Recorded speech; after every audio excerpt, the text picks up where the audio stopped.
US President Donald Trump stopped short of fully condemning Israel's strike in the Qatari capital of Doha on Tuesday, despite growing condemnation from leaders.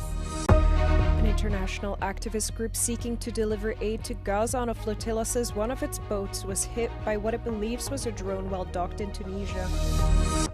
At least 21 people have been killed by a Russian drone attack whilst queuing to receive their pension in an eastern Ukrainian village.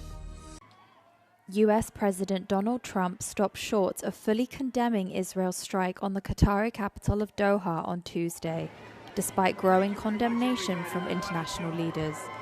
The Trump administration said Israel action was unilateral and that it was unfortunate that Qatar, a key US ally, was targeted. Well, I'm not thrilled. I'm not thrilled about it. I don't have to do that. I'm not thrilled about the whole situation. It's not a good situation. But I will say this, we want the hostages back, but we are not thrilled about the way that went down today. Israel said it targeted senior Hamas leadership in the strike on Doha in a widening of its campaign against the militant group. The strike came after a gunman killed 6 at a bus stop in Jerusalem on Monday. Hamas claimed its leadership was intact, with 5 lower-level members killed in the strike. Qatar condemned the move as a blatant violation of international law, alongside the EU, France, Spain and the United Kingdom, who called for an end to escalation in the Middle East.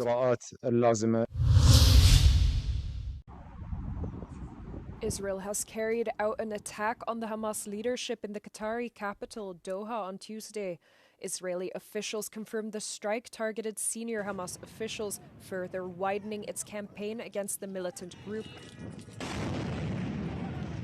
It is unclear whether there were any casualties at this time. However, a senior group leader told media organization Al Jazeera that the Hamas leadership delegation survived the attack. Oh my God.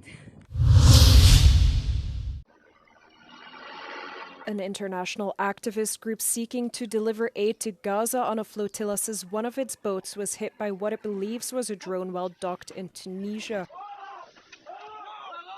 The lead vessel, called the Family Boat, was carrying the most famous members of the flotilla, including Swedish activist Greta Thunberg and former Barcelona mayor Ada Colau. The convoy aims to break the Israeli blockade of famine-stricken Gaza. Crew members said the attack will not deter them from their mission. تحذيراتنا ما زالت متواصلة. تقريبا نحن في اللحظات الأخيرة لتحضيرات أسطول الصمود. سويعات قبل الانطلاق. نأكد لكم اللي الإرادات أقوى والعزائم أكبر في اتجاه كسر الحصار. Tunisian authorities denied claims that a drone struck the boat, but videos circulating online show a flaming projectile hitting the front deck of the vessel. The voyage comes months after a smaller flotilla similarly tried to deliver aid to Gaza before it was illegally intercepted by Israeli authorities in international waters, who called the effort a publicity stunt.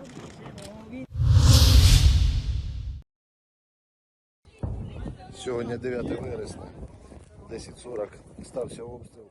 At least 21 people have been killed after a Russian glide bomb hit a village in Ukraine's eastern Donetsk region, according to President Volodymyr Zelensky. The bomb, which hit the village of Yarova less than 10 kilometers from the front line, killed elderly people who were queuing to receive their pensions, while 21 others were injured, according to the regional governor. Zelensky condemned the strike as a brutally inhumane attack, urging the international community to increase sanctions on Russia.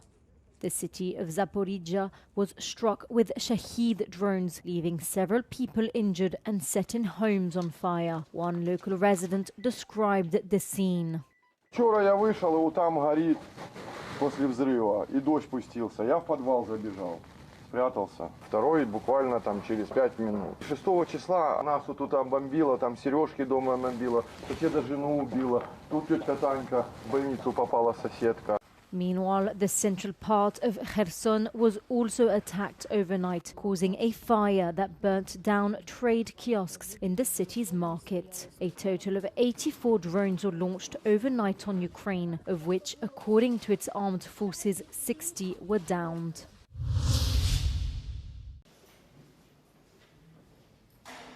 Up to 3 prisoners are forced to share this 9-square-meter cell. This is common in Belgium, where prisons face severe overcrowding. Violence tends to rise when resources are lacking, putting both inmates and staff at risk. We visited a neglected prison in Brussels that has been taken over by an association aiming to raise awareness of lives like Jean-Luc's.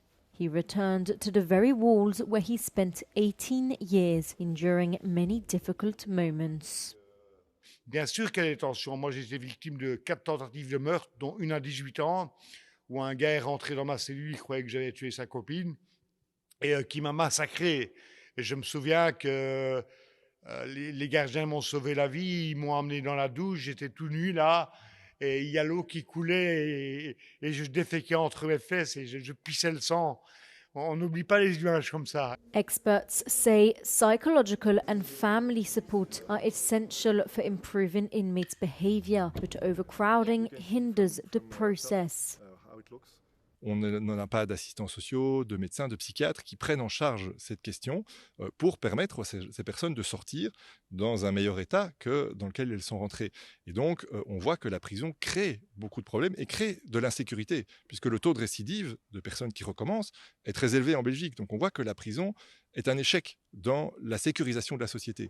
Belgium is one of the European countries with the most overcrowded prisons, housing over 13,000 inmates in facilities designed for just 11,000. This is a widespread problem across Europe, particularly in countries such as France, Italy and Cyprus.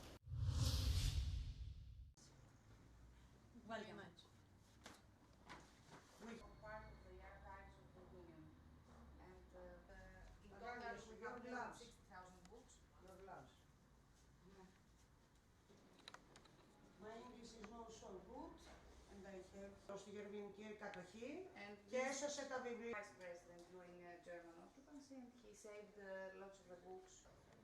Και ήρθε στην Ελλάδα and he came to Greece. Και καταστάθηκε σε μία απνικά, την έχουμε εκεί αριστερά. Printed the ελληνικά χρονικά. Στα ελληνικά και στα αγγλικά. Until the end. Ξαναπαντρεύτηκε, έκανε 2 παιδιά. He was married there. He had 2 daughters. This year, I was part of a collaborative effort which involved 9 local news organizations, the New York Times and Big Local News, which I run out of Stanford University. And I think the thing that is notable to me is I've actually been lucky enough to have been a part of a few other Pulitzers in the past, but this one was a true collaboration among local newsrooms, and I think that's where we see the power in local journalism, if we can work together to find unique stories out of one set of information or data for our local communities, because that's where we'll find impact. And I think that's what the Pulitzer jury was awarding. I think local news is imperative, it's critical, and AI is, like anything computerized, is only as good as the information that is put in. And while there are a lot of AI models and you can use AI tools for good, in terms of being able to process and put out information, if you don't have local journalists, you're not going to have good information.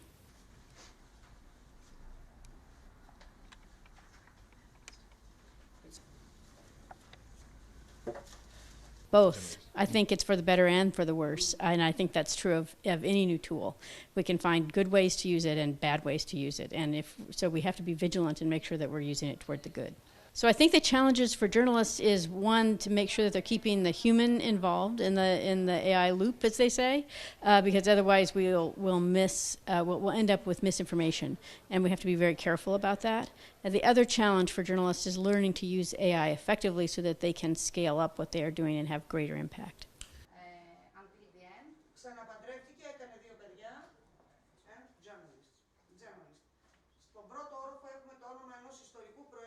I think that readers need to also become familiar with what AI can do for them and to also be skeptical. So there's a saying in journalism that if your mother says she loves you, you should check it out. And I think if AI says something that is true, you should check it out. ¿Lamentó Sánchez no tener bombas nucleares para detener la ofensiva en Gaza?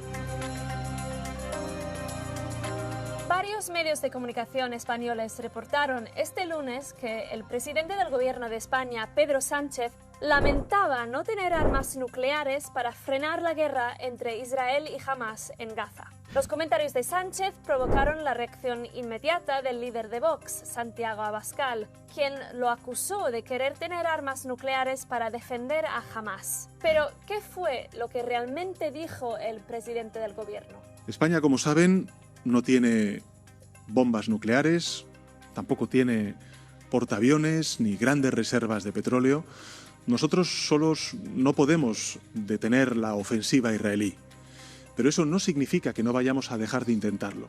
En realidad, lo que Sánchez pretendía explicar es que, a pesar de no tener una gran fuerza militar, el gobierno de España está dispuesto a hacer todo lo posible para frenar la ofensiva israelí en Gaza, donde, según el Ministerio de Salud de Hamas, la cifra de muertos palestinos supera los 64.000. Por lo tanto, titulares como estos no son expresamente incorrectos, pero sí sensacionalistas. Las declaraciones de Sánchez están sacadas de contexto y, en algunos casos, interpretadas incorrectamente. También se ha desatado una ola de bulos. Por ejemplo, que Sánchez supuestamente estaría dispuesto a usar armas nucleares contra Israel, o que habría incitado a una guerra nuclear. Sánchez hizo estas declaraciones como parte de una intervención en la que anunciaba 9 nuevas medidas inmediatas contra Israel, entre ellas el embargo de armas y la prohibición de la importación de productos de las colonias israelíes.